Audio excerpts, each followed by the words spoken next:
Si no se cansan de mí, yo no me canso de ustedes. Me encanta San Luis.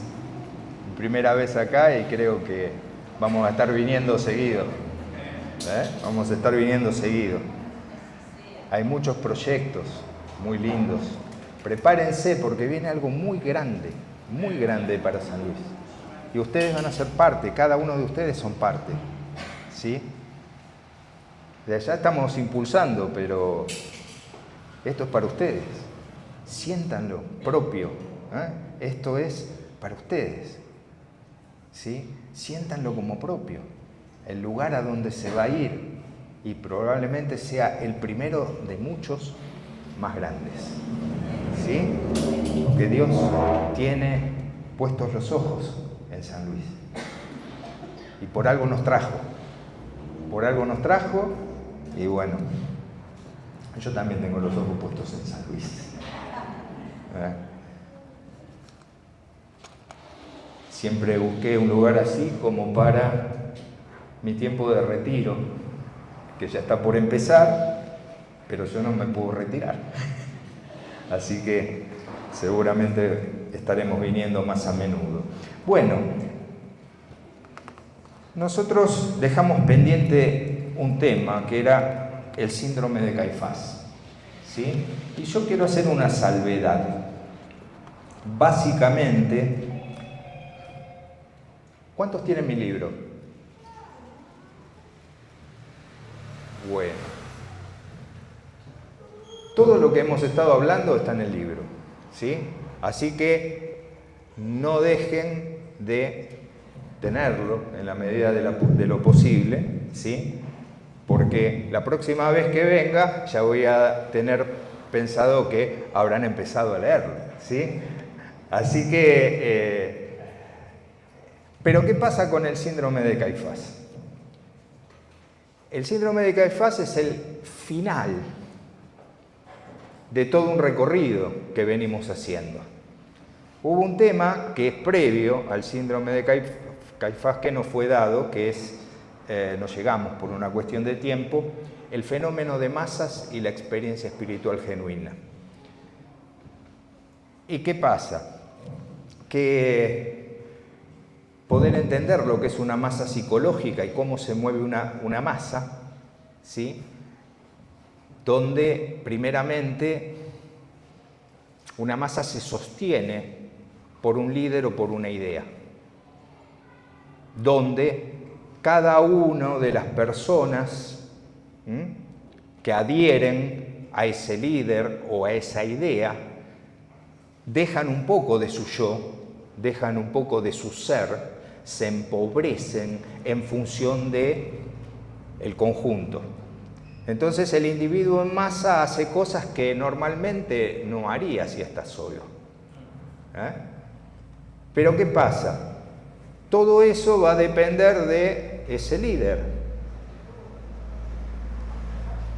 Y su fe, su confianza, su esperanza está puesta en el líder. Y entonces, ¿qué pasa? Cuando cae el líder, cae la masa. ¿Sí? A veces nos pasa que nos desilusionamos de los líderes o de los pastores, nos desilusionamos y entonces nos enojamos y nos vamos, o en el peor de los casos hasta buscamos otro líder igual, a ver si con el otro me llevo mejor. Pero en algunos casos hasta, las personas abandonan la fe. Bueno, esas son señales del comportamiento de masa. ¿Sí? Porque si uno se desilusionó de un hombre, pero nosotros no seguimos al hombre, seguimos a Dios. Y los hombres nos podemos equivocar, todos nos podemos equivocar. Todos nos podemos equivocar. ¿Sí? Y ante esa equivocación, está también el comportamiento del otro. ¿Sí? mi comportamiento frente a eso. Habla más de mí que de la persona que quizás me defraudó o me lastimó. ¿Por qué? Porque entonces yo tenía mi fe puesta en esa persona y no en Dios. Y es un buen llamado de atención, ¿no? Yo todas las cosas que le digo es para correr velos, no para señalar o para juzgar, ni para nada. Es para que analicémonos, ¿no? Es decir, bueno, cometí este error, yo estoy cometiendo esta falla, ¿qué tengo que hacer? Modifíquelo, no siga haciendo lo mismo. Sin culpa, sin culpa. No hay que culparse, porque con la culpa, ay, hoy estoy fallando, otra vez fallé, y otra vez fallé. Y seguiré, y otra vez fallé, y otra vez fallé, y otra vez fallé. Porque con la culpa no modificamos las conductas. Entonces, esto es lo previo para después analizar al liderazgo psicopático. Pero lo que estuvieron el sábado, estuvimos hablando de la estructura neurótica, de la psicosis, de los psicópatas, de los perversos, y bueno, y el síndrome de Caifás es para justamente ver las señales del liderazgo psicopático, ¿sí? Pero ¿qué pasa? Si lo tiramos así, si lo tiramos solamente así, lo más probable es que salgamos a calzar psicópatas y empecemos a mirar, ay, aquel, el otro, a culpar. Y la verdad que no, esa no es la idea. La idea es analizarnos nosotros cuántos de estos comportamientos podemos tener, pero sobre todo, ¿no? Hablando con un matrimonio en estos días, yo el domingo cambié el mensaje, porque íbamos a dar el síndrome de Caifás, pero dije, no va. Y también para hoy pensaba, digo, no da para darlo así casi académicamente, sino ¿qué nos puede traer Caifás? ¿Sí? Para que podamos comprender incluso la realidad de que cuando pertenecemos a una masa psicológica y somos manipulados, el destino final, ¿cuál es? Elegir a Barrabás. Y nosotros decimos, no, si hubiéramos estado ahí, ninguno de nosotros, no, ¿cómo? Si hubiéramos estado ahí, todos hubiéramos dicho Barrabás.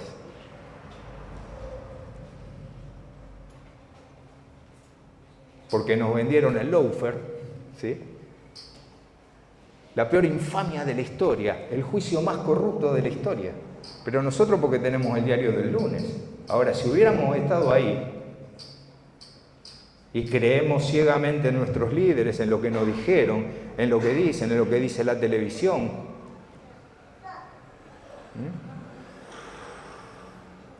en que este es el bueno, el otro es el malo, el otro es... Sí, ¿y qué hacemos? Y me dicen que este es el malo, vamos todos contra ese porque ese es el malo. Y normalmente el que acusa es el malo. Normalmente el que acusa es el que manipula. ¿Sí? Entonces, ¿cuál es la idea? Bueno, un poco en esto, aprender a ver la manipulación. Y por otra parte, más que nada lo que me importa, y desde nosotros, ¿cómo actuó Jesús frente a esto?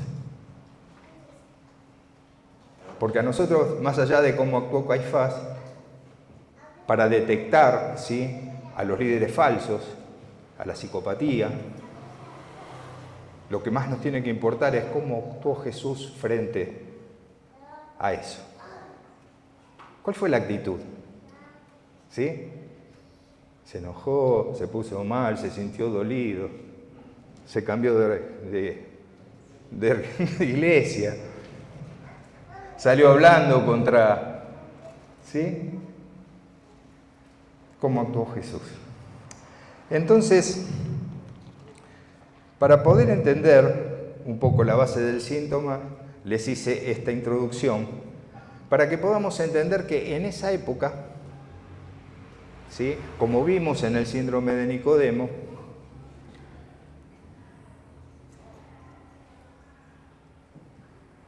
había un sistema de creencia, un sistema de creencia basado en las tradiciones y basado en los dogmas. Habían dejado la ley de costado. Ellos creían no practicaban la Torá, no creían en la Torá. Sobre todo los saduceos. Caifás era saduceo. Los saduceos no creían en la resurrección, eran de la clase media alta o la clase alta, y ellos en general eran políticos y tenían connivencia con el poder político.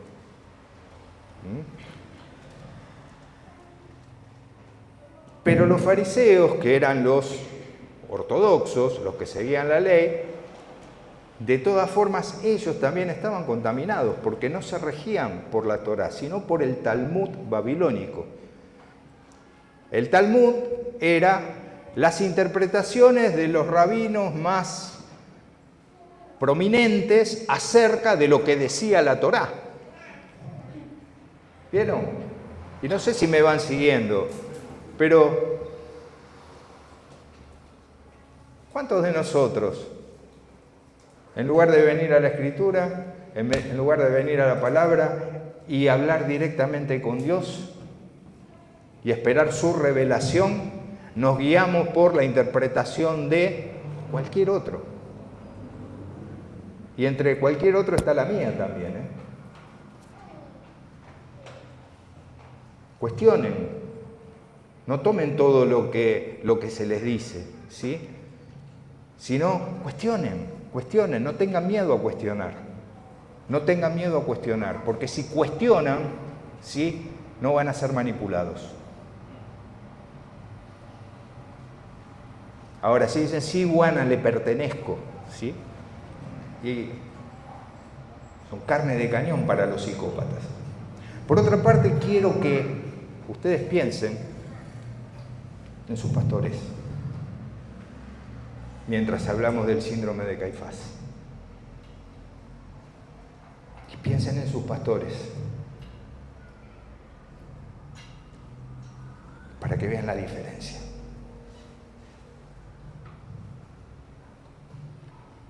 Porque sus pastores pueden ser cuestionados de cualquier cosa. Quizás, y no pueden con todo. Por eso los necesitan. No pueden con todo.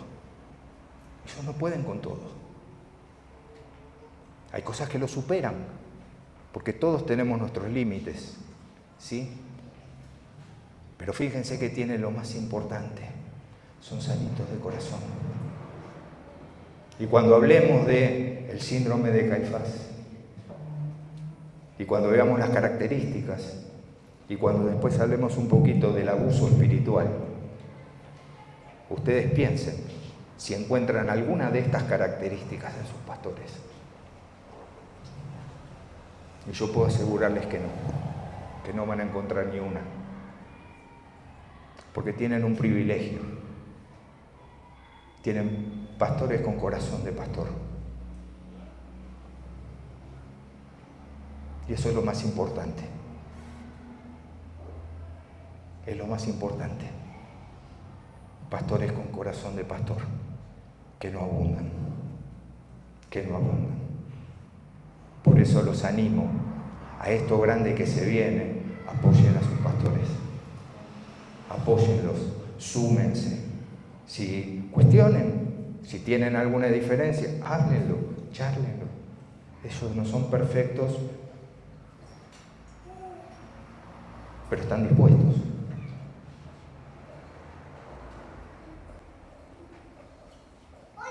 Que es lo que Dios nos pide, no que seamos perfectos, sino que estemos dispuestos.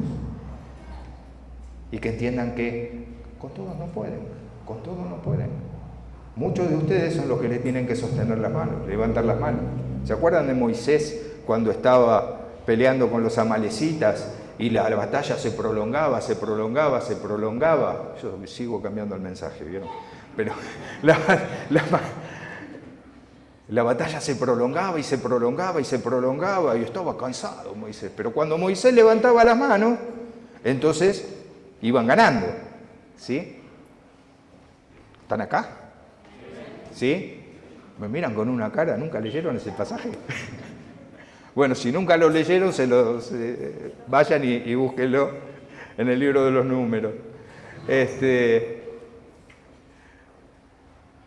Y estaba ahí, ¿no? Y estaban peleando. Y claro, cuando Moisés levantaba las manos, ganaban. Y cuando Moisés se cansaba, porque llevaba tiempo con los brazos arriba, y el problema es que lo había abandonado el Rexona, y entonces también quería bajar los brazos, porque claro, pasaba el tiempo, y entonces transpiraba, pobre.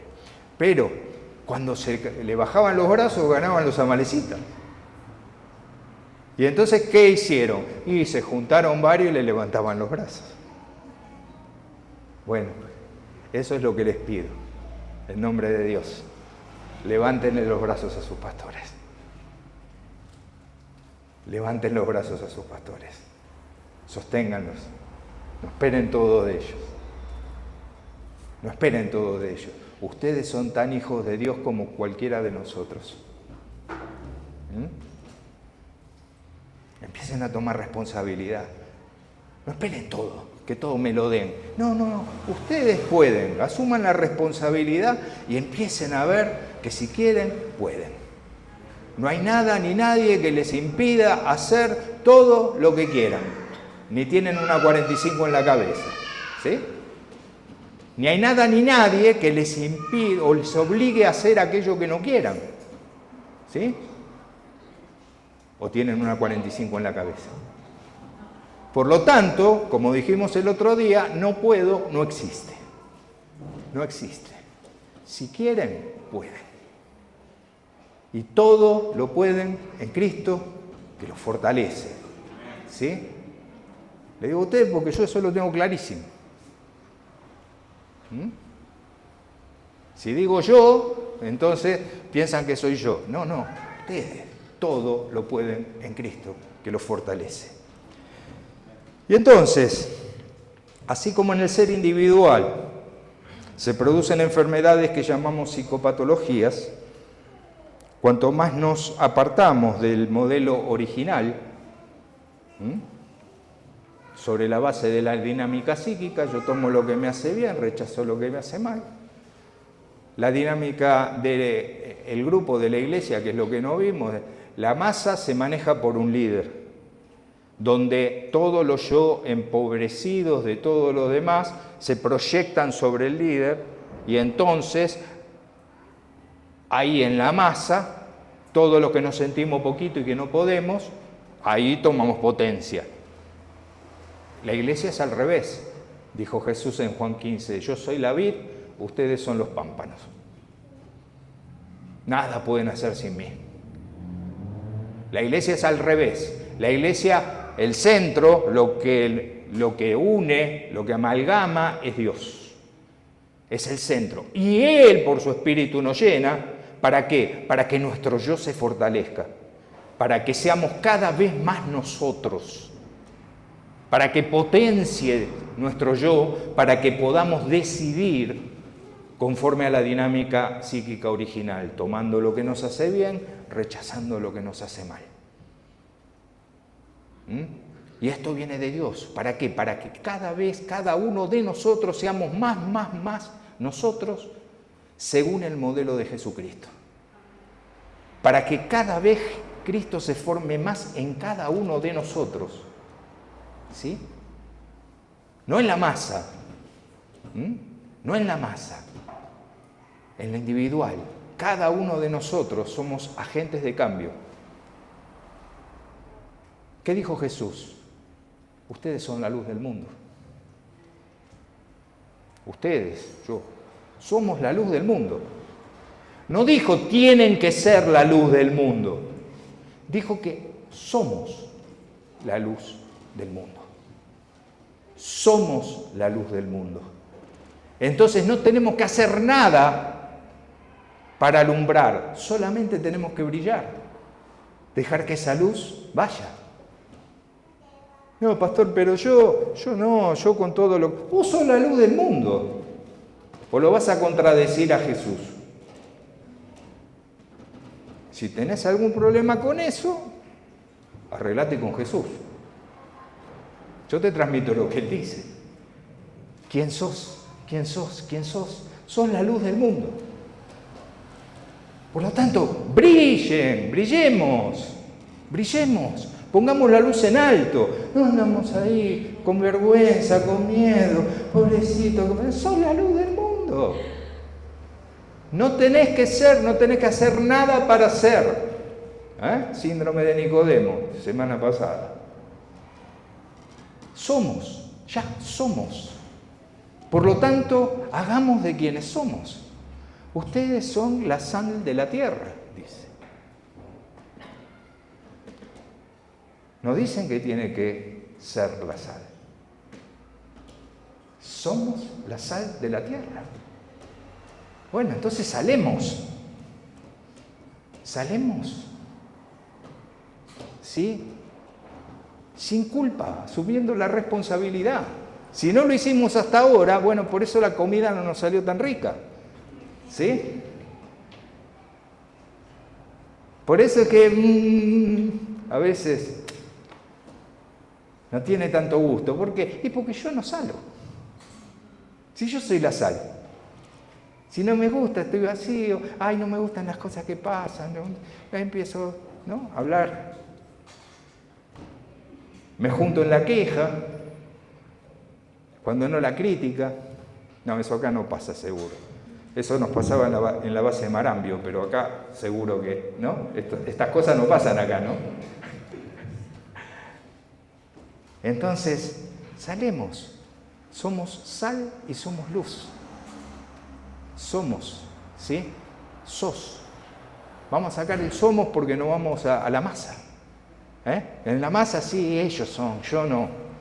No, vos también. Vos que estás diciendo en este momento, no, esto no es para mí. Para vos es, más que para el otro. Para vos que estás diciendo, no, yo no puedo. No puedo y nunca podré. Para vos que dudás. Para vos que decís, yo no soy capaz. ¿Cómo no vas a ser capaz? Si tenés el Espíritu de Dios. Ay, no, pero yo dudo.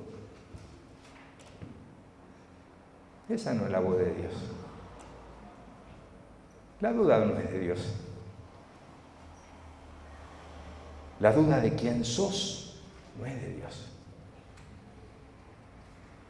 La acusación no es de Dios. Es la mentira del diablo que nosotros creemos y que no me voy a cansar de repetir.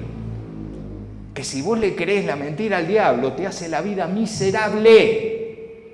Porque Él vino para matar, para robar, para hurtar, para robar y para destruir y para matarte, de última, sí. No puede tocar tu alma. No puede cambiar tu destino. Pero te puede hacer la vida miserable. Si vos lo escuchás a Él en vez de escucharlo a Dios. Como hizo Adán, ¿no? Desde el principio. Parece que el tipo no cambió la estrategia porque le funciona. Hasta el día de hoy sigue usando la misma estrategia. Te miente, te susurra al oído, te dice, no, vos no podés, vos no lo vas a lograr, no, vos no, te dicen esto porque, ¿sí? ¿Y qué pasa? ¡Pum! Nos caemos, nos destruyen. Entonces,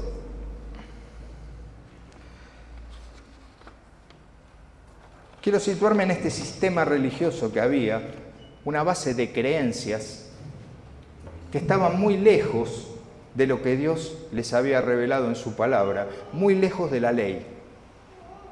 Estaban muy lejos. ¿Por qué? Porque ellos se guiaban por lo que le decían sus líderes religiosos. Y como se guiaban por lo que le decían sus líderes religiosos, ¿por qué? Porque ellos creían que eran los representantes de Dios en la tierra.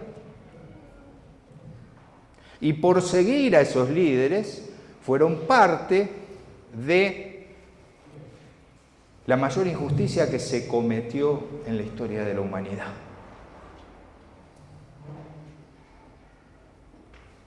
Ahora ese sistema sigue. Pero entre tantas verdades que estamos sacando a la luz y tantas máscaras que tratamos de correr, esta tiene que ser otra.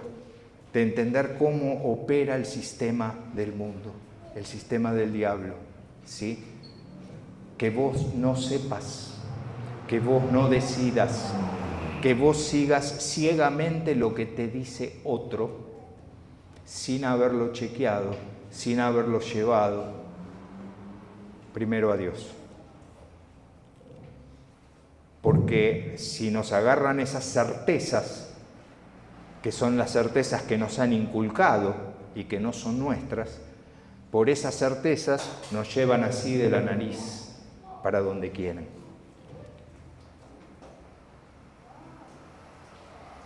¿Por qué? Porque esta gente es mala y no siente culpa. Y no siente culpa.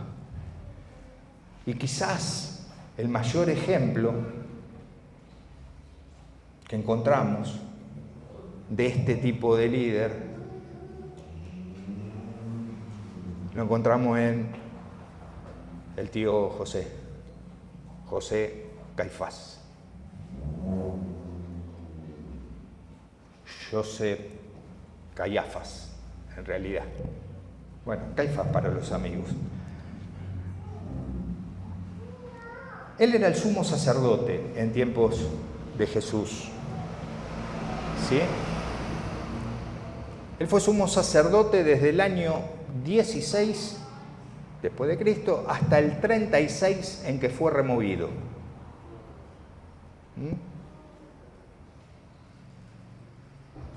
Los sumos sacerdotes no duraban tanto. Pero ¿cuál era la función que tenían? Bueno, como los judíos eran bastante revoltosos, sobre todo en la región de Galilea, el Imperio Romano quería que, para dejarlos seguir con su culto y hacer sus cosas, le evitaran cualquier tipo de conflicto, cualquier tipo de revuelta. ¿Sí? Entonces, de alguna manera, el sumo sacerdote lo que hacía era pasarle el dato de cuando había alguna revuelta, cuando había alguna cosa, quería mantener todo en paz. ¿Por qué? Porque mantenían sus privilegios. Evidentemente tenía una gran connivencia política, como todo saduceo, con el imperio.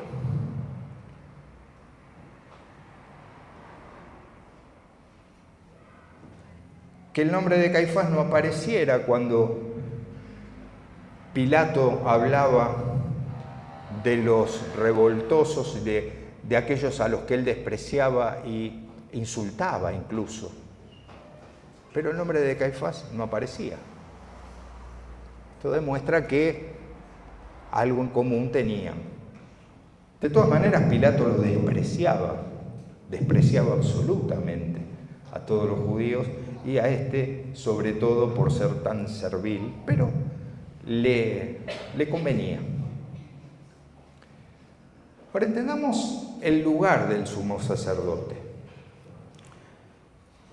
El sumo sacerdote era el sumo sacerdote del Sanedrín. El Sanedrín estaba compuesto por 70 representantes más el sumo sacerdote, que eran 71.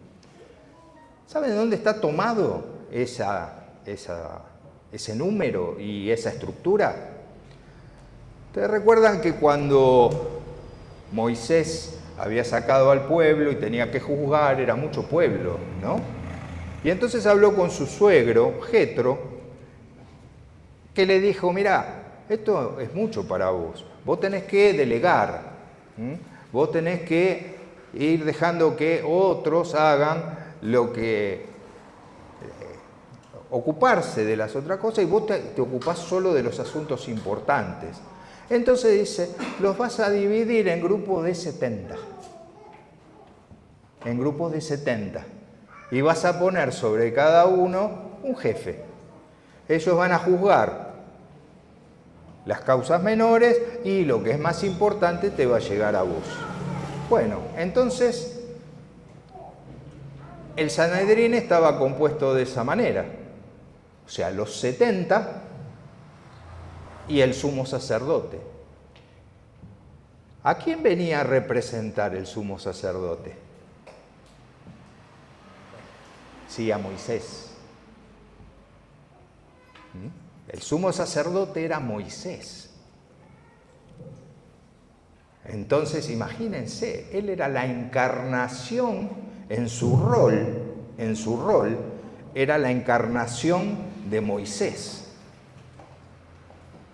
La ley vino por Moisés y él era el superior.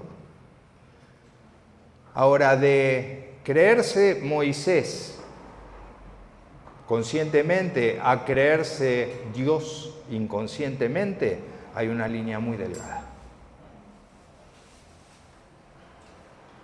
Porque él podía actuar con absoluta discrecionalidad. Ustedes fíjense que lo que dijimos, servía de informante al Imperio Romano. Eso hoy lo llamaríamos espionaje. Eso lo llamaríamos espionaje. ¿Sí? Él estaba ahí viendo que ninguno alterara la paz, porque si había alguno que alterara la paz, le iba a quitar a él los privilegios. Se le acababa el negocio. Se le acababa el negocio.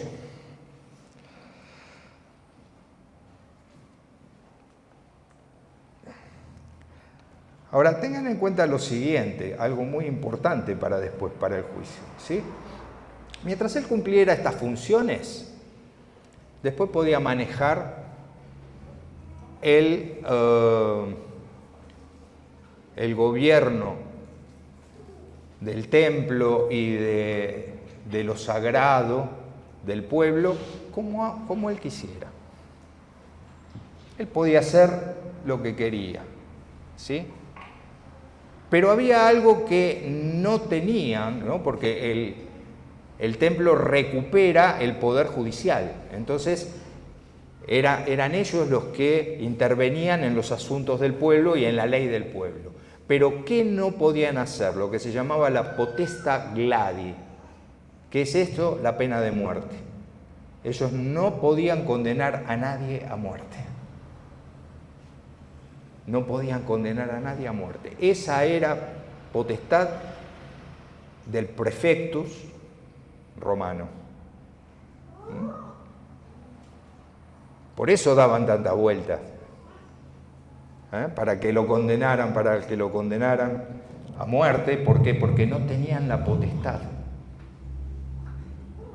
No lo podían condenar a muerte porque no tenían, por eso lo mandaban tanto. Ahora,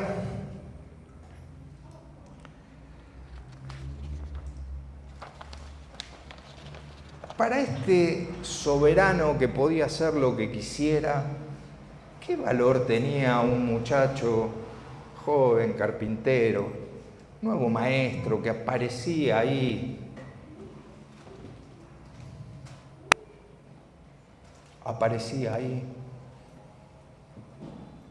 Lo seguían algunas personas, decían que había hecho algún milagro, ¿sí? Pero para él, ¿qué valor podía tener? Era insignificante.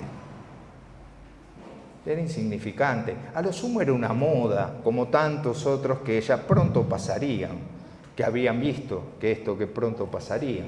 Una moda.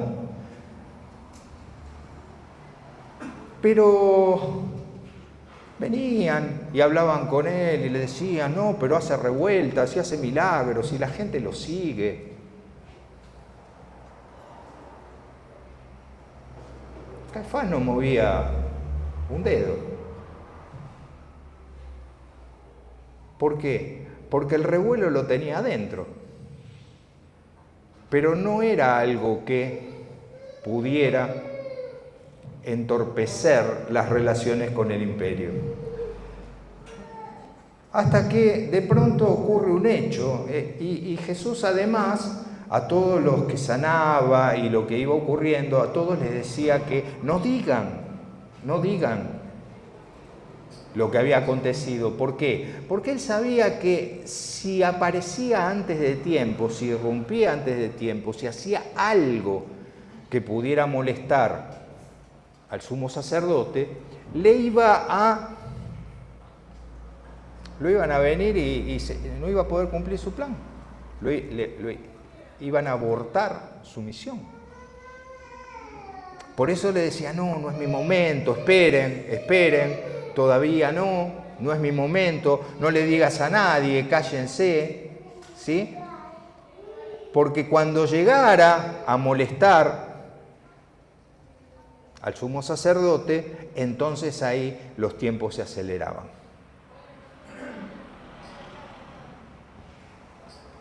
Y entonces fue que ocurrió quizás el milagro más grande de todos. Resucitó un muerto, porque ya era su tiempo. Resucitó un muerto. Y ustedes fíjense, ¿no? Yo siempre digo que los milagros no producen fe.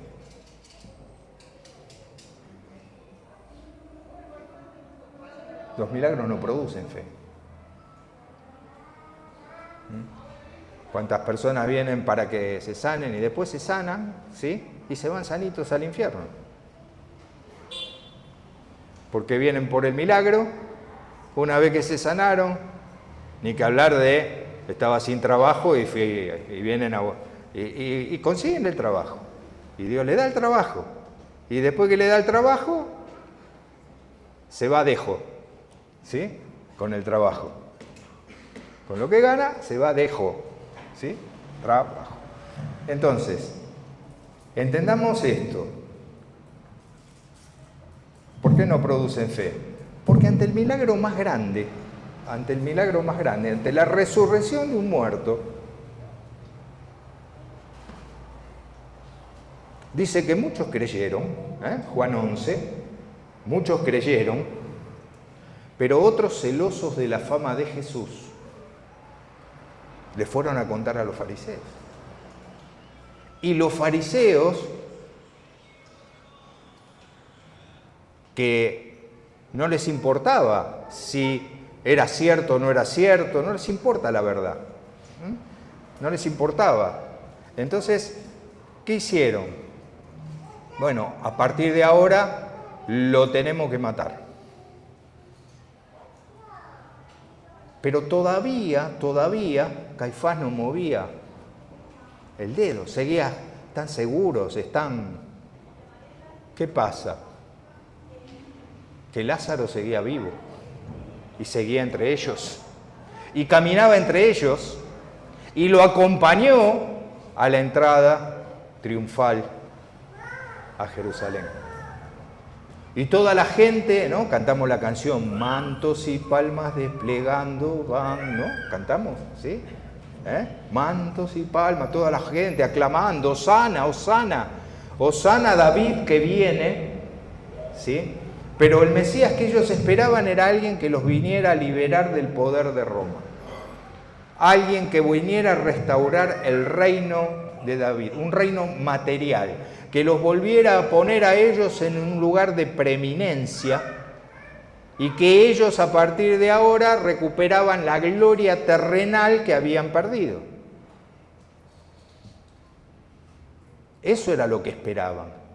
El Mesías que los viniera a liberar de la esclavitud y que le volviera a devolver la gloria al pueblo de Israel.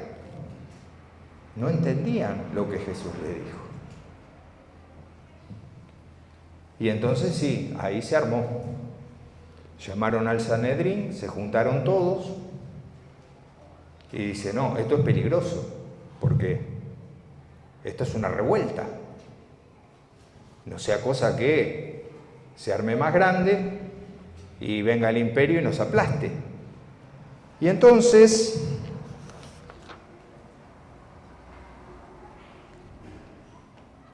Caifás, San Juan 11, 49 y 50. Caifás, uno de ellos, sumo sacerdote, aquel año les dijo, ustedes no saben nada. ¿No piensan que conviene que un hombre muera por el pueblo y no que toda la nación perezca?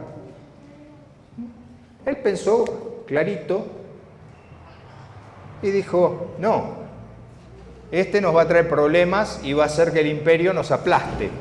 Por lo tanto, ¿sí?, lo que vamos a hacer es que este tiene que morir para salvar a la nación. Él era el Salvador. Él era el Salvador. La nación estaba en peligro. ¿Quién la había puesto en peligro? Este profeta, maestro Galileo. Y entonces, ¿qué hay que hacer?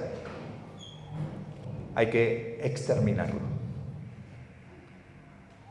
Y se pusieron todos de acuerdo. Ahora fíjense que su declaración, que es muestra de el más absoluto desprecio por los demás, sin embargo sus palabras y pensamientos indignos resultaron ser proféticos. Y eso nos dice el apóstol Juan en también 11:51-52, y dice, esto no lo dijo por sí mismo, sino que como era el sumo sacerdote aquel año, profetizó que Jesús había de morir por la nación. Y no solamente por la nación, sino también para congregar en uno a los hijos de Dios que estaban dispersos. En esa declaración de absoluto desprecio, aún en eso, Caifás estaba diciendo proféticamente que Jesús iba a morir por todos.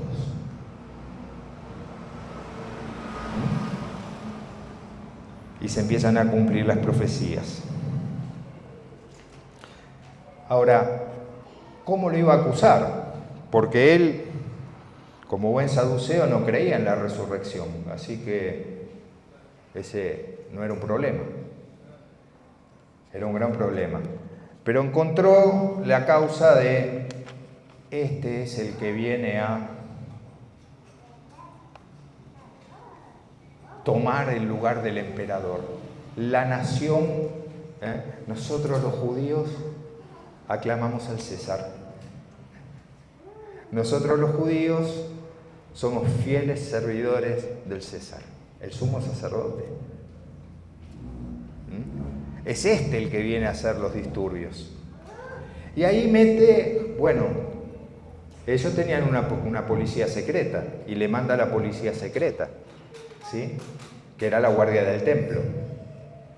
En esa policía secreta había un muchacho muy conocido después que se llamaba Saulo de Tarso. Fue el que le dio, fue Caifás quien le dio las cartas para que fuera a asesinar después a los cristianos. ¿Sí? Así que hicieron ese juicio trucho donde todos mintieron, donde había que tener unanimidad. Entonces quiere decir que, por ejemplo, Nicodemo no estuvo ahí, porque Nicodemo no hubiera votado a favor.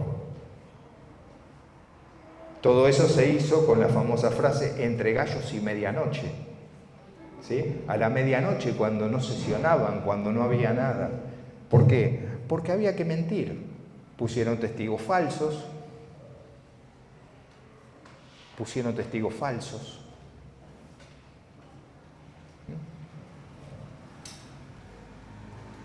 Y lo acusaban y lo acusaban frente a Pilato. Jesús, fíjense, ante esto, Jesús tenía una misión.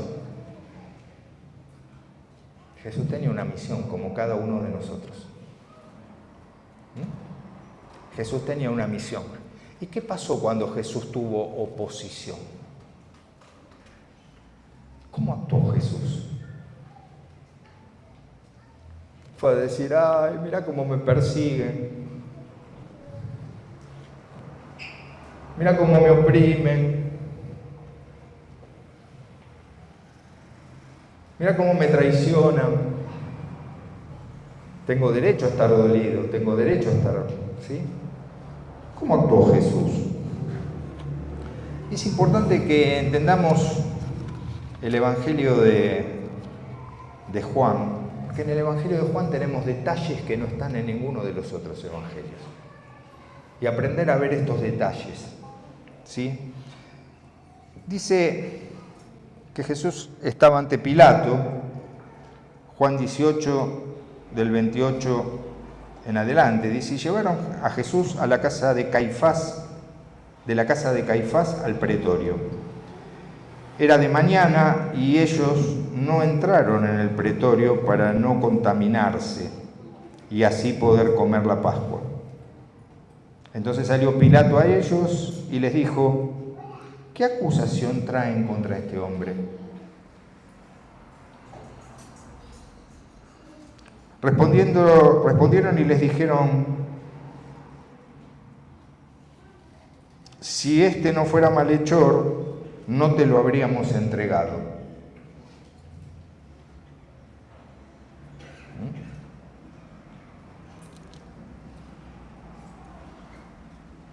Traicionando todos sus principios, todas, ¿sí?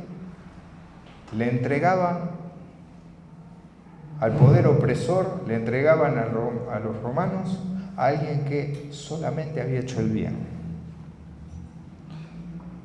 Entonces les dijo Pilato, tomadle vosotros y juzgadle según vuestra ley, porque ellos podían juzgarlo según la ley. Y los judíos le dijeron, a nosotros no nos está permitido dar muerte a nadie. ¿Entienden? Eran ellos los que lo querían matar. No había ninguna causa, no había ninguna prueba, no había ningún hecho por el cual pudieran condenar a muerte a Jesús. Y la misma autoridad romana les decía, no hay nada, ¿por qué me lo traen? Júguenlo entre ustedes, es un problema de ustedes. Ellos lo querían matar. Caifás lo quería matar. El conocedor de la ley, el representante de Moisés o de Dios en la tierra, el que tenía clara la Torá, el que le tenía que enseñar al pueblo cómo eran las cosas, ese tuvo a Dios delante de él, tuvo al Mesías esperado delante de él y no lo vio. Y no lo vio.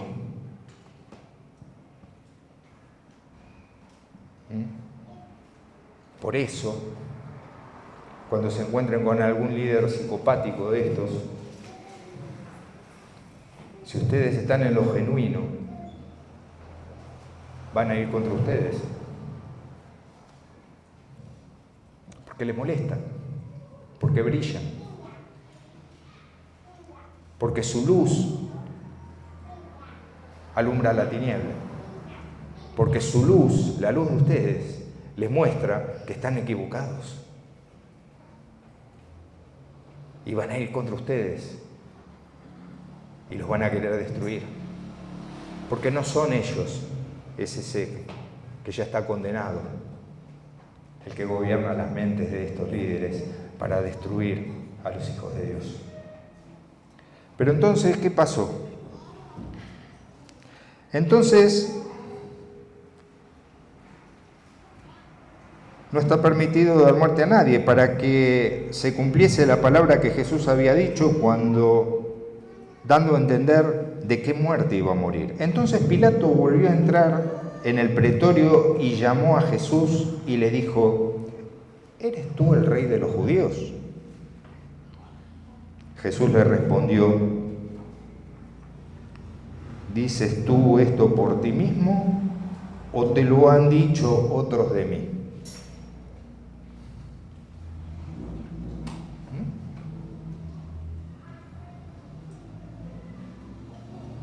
A Jesús le preguntaron, Jesús le contestó con una pregunta. ¿Esto lo decís por vos o es lo que te dijeron de mí?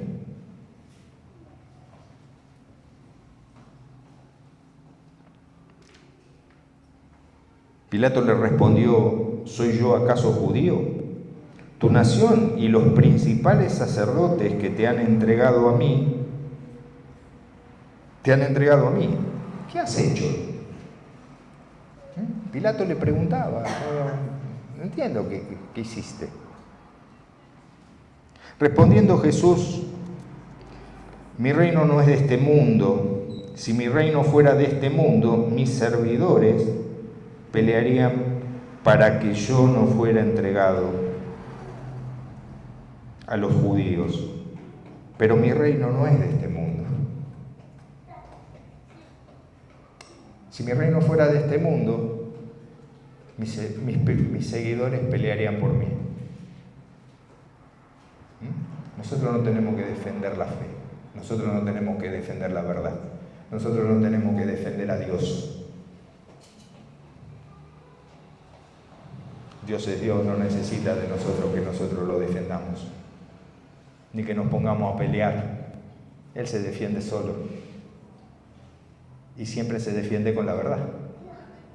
Entonces, lo que tenemos que buscar es la verdad. Porque conoceremos la verdad y la verdad nos hará libres. Entonces,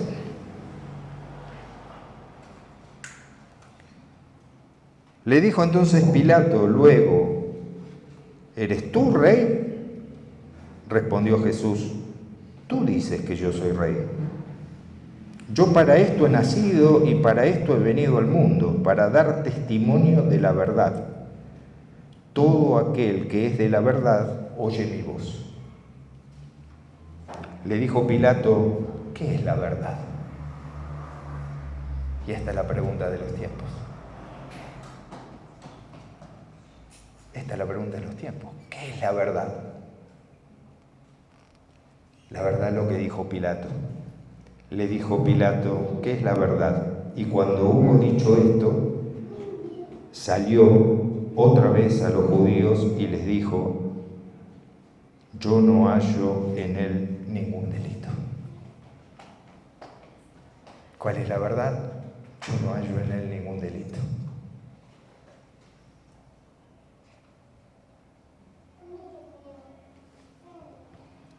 Pero ellos no se quedaron contentos. Y le dieron vuelta, y le dieron vuelta, y le dieron vuelta. Miremos la actitud de Jesús. Jesús no decía nada. En Marcos capítulo 15 nos dice que Jesús no decía nada, no respondía nada. Dejaba que la verdad sola se manifestara. Que la verdad sola se manifestara. Como decimos, esta no es una lucha de poder, es una lucha de verdad. Es una lucha de verdad. Y la verdad no depende de que otro la afirme, de que el otro la acepte. La verdad no necesita ser defendida. La verdad es la verdad. Y si Cristo está en nosotros, la verdad está en nosotros.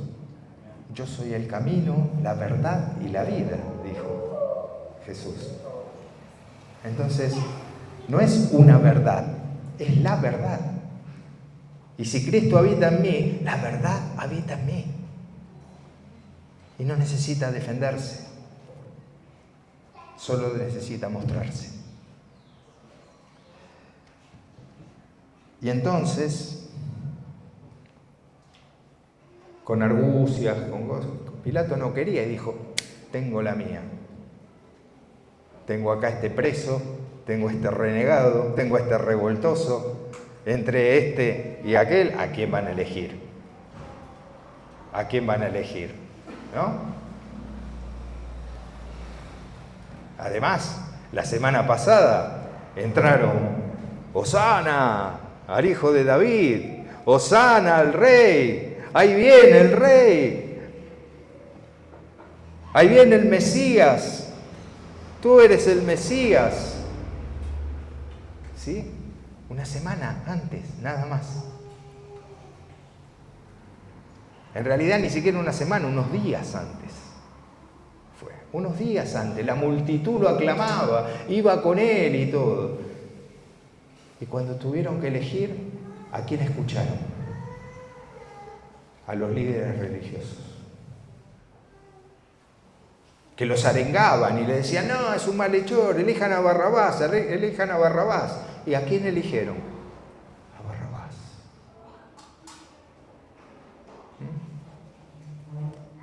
¿Cuántas veces arengados por los líderes de cualquier estilo, pero aún por los religiosos, elegimos Barrabases en vez de seguir a Jesús? Nos vamos atrás de cuestiones que tienen que ver más con lo material que con la verdad de Dios. Quiero terminar con esto. Sé que fue menos dinámico que otros. Es un poco académico esto. Pero a lo mejor, ahora que empecemos con los rasgos y con los síntomas, lo voy a leer rápido, no me voy a tomar más de 2 horas. No, vamos a tratar de no más de 10 minutos. Sé que están cansados. Pero quiero que se queden con 2 o 3 cositas importantes de hoy. ¿Cómo actuó Jesús? Porque a todos nosotros, el siervo no es mayor que su Señor, así que en algún momento nosotros vamos a tener una situación en la que vamos a ser confrontados, donde vamos a tener una crisis de creencia, donde esto es de parte de Dios para que nos despertemos y para que nos demos cuenta que quizás no lo estábamos siguiendo a Él, que estamos siguiendo más a una persona o aún a la iglesia. La iglesia no es Dios. La iglesia no es Dios. En la iglesia expresamos a Dios. En la congregación expresamos a Dios, pero la iglesia no es Dios. No está por encima de nosotros, no está por encima de nuestras familias, no está por encima, es la congregación. Y entonces dijimos que es un síndrome, es un conjunto de signos y síntomas que nos marcan una enfermedad, ¿sí? En los síntomas vemos las características, en los signos vemos las características. Los síntomas son los que nos manifiesta el paciente que lo padece, ¿sí? Y entonces vamos a ver algunos signos, ¿no?, de estos, como Caifás. Primero, están motivados por el poder de imponer su discurso y no les importa la verdad. Tienen una profunda certeza que es psicótica, ¿sí? La certeza psicótica es las cosas son así porque así lo digo yo.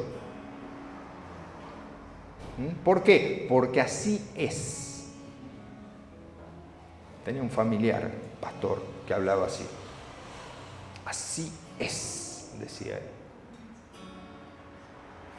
Y era bastante psicópata, decía cada barbaridad, pero bueno. Tienen una profunda certeza psicótica de que sus interpretaciones de la Escritura son las únicas correctas y que solo ellos tienen la revelación divina para saber qué es lo mejor para el pueblo. No aceptan opiniones contrarias e imponen su poder sin importar quién quede en el camino o salga lastimado. Su autoritarismo descalificante les sirve para alcanzar sus fines, manipulando a los oponentes. Caifás le dijo a todo el consejo reunido: ustedes no saben nada. Ustedes no saben nada. Son todos maestros de estaba Nicodemo, ahí no estaba porque hubiera votado. O esa vez sí podía estar Nicodemo. Y a Nicodemo le dijo: ustedes no saben nada. Yo soy el único que la tiene clara. Yo soy el que va a salvar la nación. Y no importa lo que tenga que hacer, puedo mentir, puedo difamar, puedo torturar, puedo traicionar, puedo comprar voluntades. Está todo permitido. ¿Y Dios? Bien, gracias. No tienen a Dios para nada. Como no les importa la verdad, niegan la realidad aunque la tengan delante. Esto hizo que Caifás, aún teniendo al Mesías delante de él, el Mesías prometido y esperado, lo tuvo delante de él, tal cual estaba escrito en las Escrituras, sin embargo, no lo reconoció. Y vuelvo a repetirles, mientras hablo de los signos, fíjense en los pastores que tienen, fíjense en los líderes que tienen.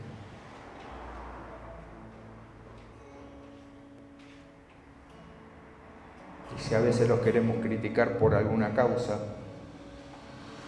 fijémonos que lo importante es esto. Todo lo demás es perfectible. Todo lo demás estamos todos aprendiendo. Pero tener pastores sanos, tener pastores buenos, tener pastores que tienen corazón de pastor, no abundan. Y ustedes tienen este privilegio. Valórenlo. Segundo, control sin libertad. Necesitan tener todo bajo control. Piensan que el cuidado, que es cuidado de las personas, el controlarlo, pero inconscientemente manipulan cual madre caprichosa y omnipotente que da su amor o su favor a los que ella quiere, cuando ella quiere, si hacen lo que quiere. Y sigo insistiendo con esto. Seguramente ustedes, cuando les voy diciendo estos signos, van identificando personas. Se habrán cruzado con alguno de estos. Pero no acá.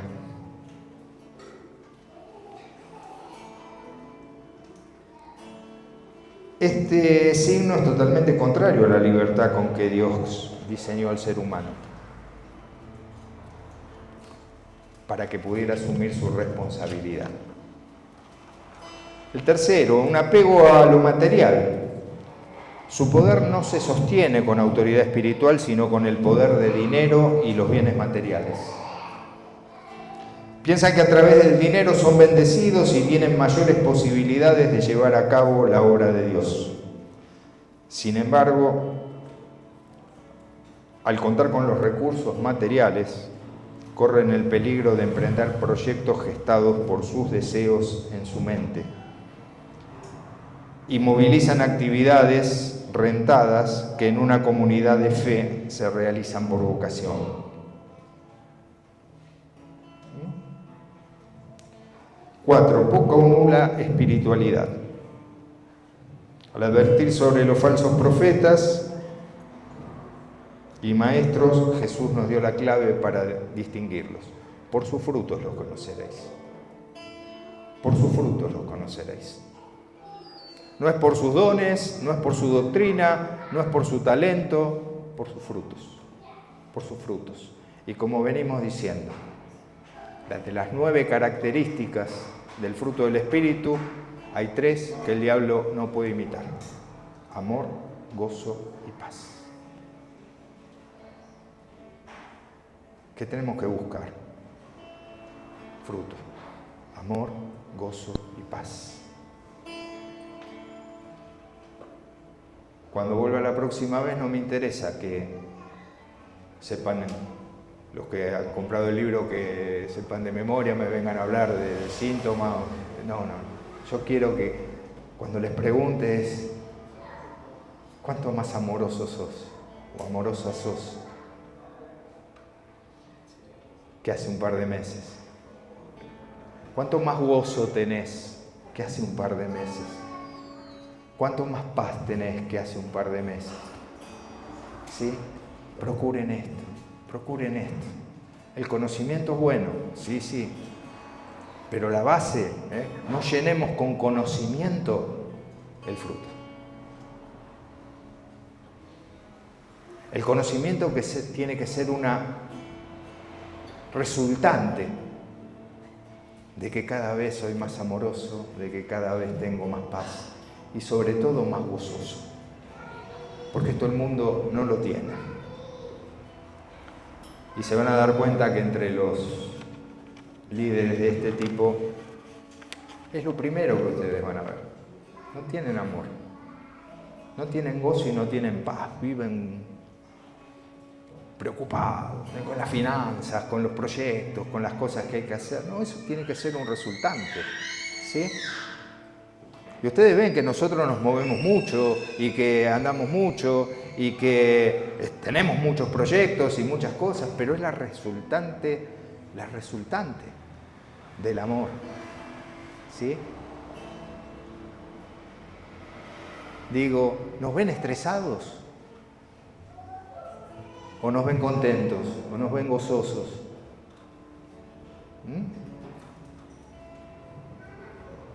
¿Nos ven preocupados? ¿Nos ven?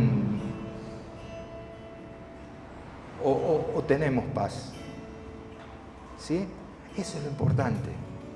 Y podemos hacer proyectos enormes, pero con el centro en Dios. Que sea su espíritu el que nos mueva y el que fluya. Tienen la conducción política sometida al poder humano.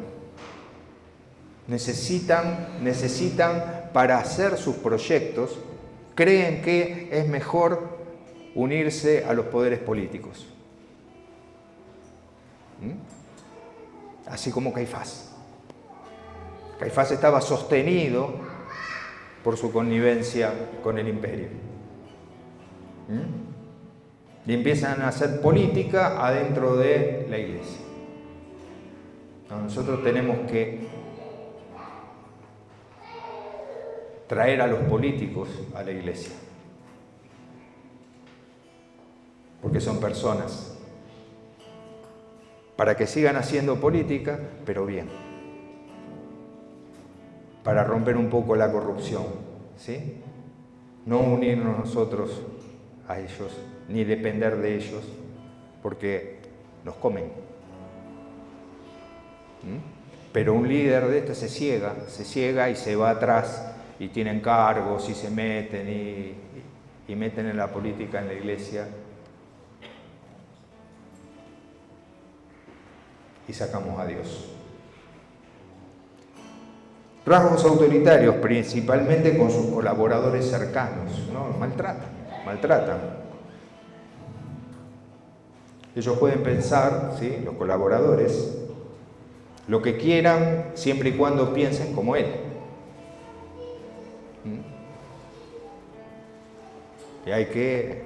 Y si no, ustedes no saben nada. Ustedes no saben nada. Yo soy el que las sabe todas. Porque a mí Dios me revela. Alguna vez me dijeron, porque yo tengo un don que vos no tenés, que es el de pastor.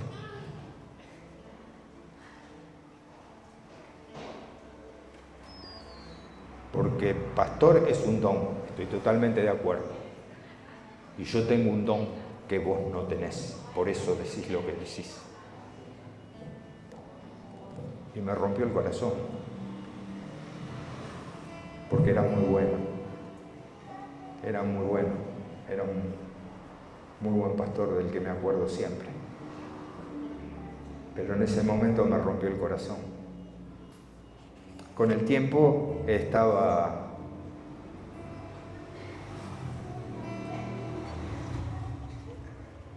me di cuenta del error y que estaba confundido en el sentido de que yo quería retrucarle, pero no podía, porque él tenía razón, él tenía un don que era el de pastor, pero yo también. No era que él tenía un don que yo no tenía. Él tenía un don y yo también tenía el don, pero en ese momento él no lo podía ver.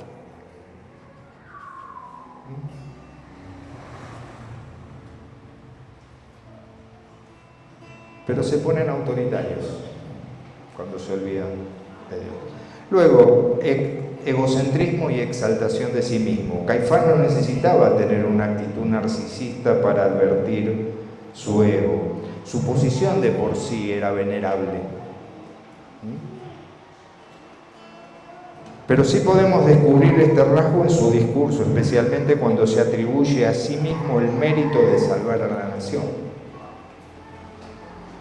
Él estaba convencido de que estaba haciendo la voluntad de Dios.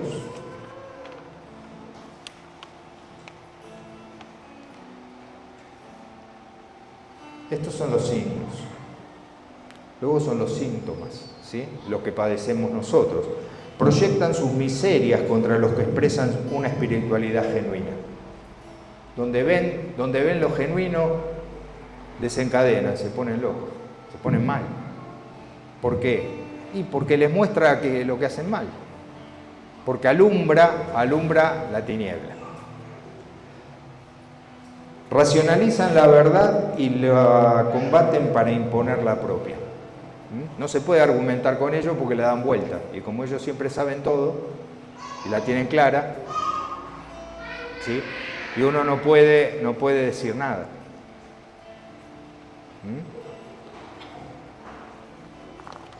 Y por último, niegan la realidad. No puede ir, les muestra, les dice, pero no, ellos van a negar la realidad. La realidad que Caifás mismo enseñaba y que todo el pueblo esperaba, el Mesías prometido, lo tuvieron delante suyo y no lo pudieron ver. Y el pueblo eligió a Barrabás. Sí, arengado por ello, pero el pueblo lo siguió a esos líderes falsos.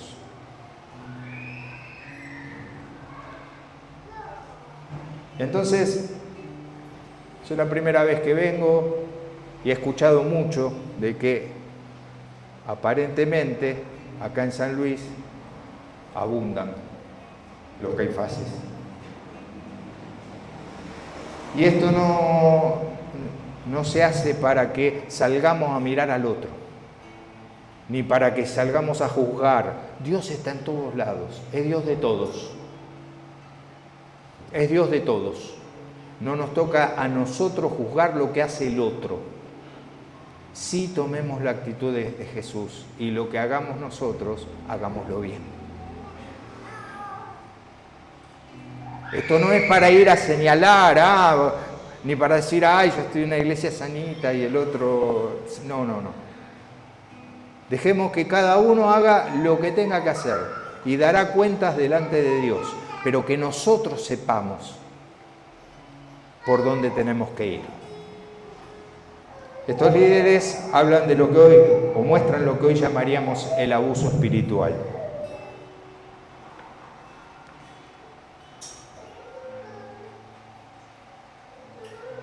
¿Cómo se define el abuso espiritual? Es el maltrato de una persona por parte de alguien que ostenta un puesto de autoridad espiritual. Abuso espiritual se define como el maltrato de una persona por parte de alguien que ostenta un puesto de autoridad espiritual.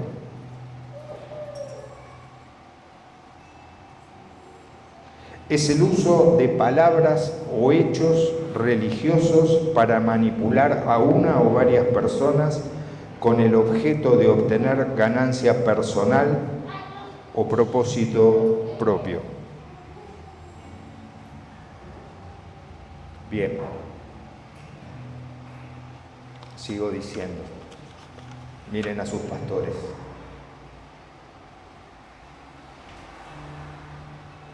Y vean si hay algo de esto. Si no, demos gloria a Dios de que tenemos la base para que esto que se viene, vienen cosas muy grandes para San Luis. Muy grandes. Muy grandes. Vamos a estar trabajando para eso. Vamos a estar viajando permanentemente para ayudar, para apuntalar, ¿sí? para ayudar y para apuntalar, pero que cada uno entienda cuál es su responsabilidad y su parte en esto. No sean espectadores. Jesús no murió para dar espectáculo y para que haya espectadores, sino para que seamos actores. Para que seamos actores y protagonistas de esto que viene. Bien. Por último quisiera decirles que, bueno, es el último día, el que no tiene el libro lo puede adquirir. Todo esto está acá, de todo lo que he hablado, está todo acá, más explicado, ¿sí? Y entonces sería interesante y bueno que lo pudieran tener y que lo pudieran compartir, porque este libro en realidad, como tantos otros que lo van a leer la primera vez y van a encontrar algo, pero que sea de consulta, porque cada vez que lo lean van a comprender un poquito más.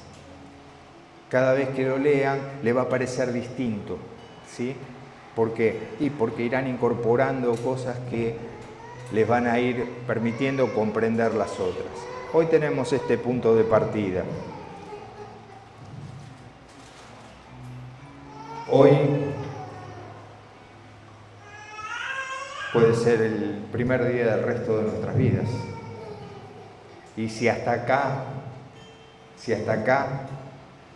hemos encontrado que algo no nos funciona, no tenemos por qué seguir repitiéndolo. No con culpa. Si algo no funciona, no funciona. Lo sacamos, lo dejamos a un costado, recibimos la gracia de Dios y seguimos adelante. No hay nada que nos impida a partir de hoy alinearnos con la dinámica original. Tomamos lo que nos hace bien, rechazamos lo que nos hace mal. No puedo, no existe. ¿Sí? Porque todo lo puedo en Cristo que me fortalece. Que Dios los bendiga.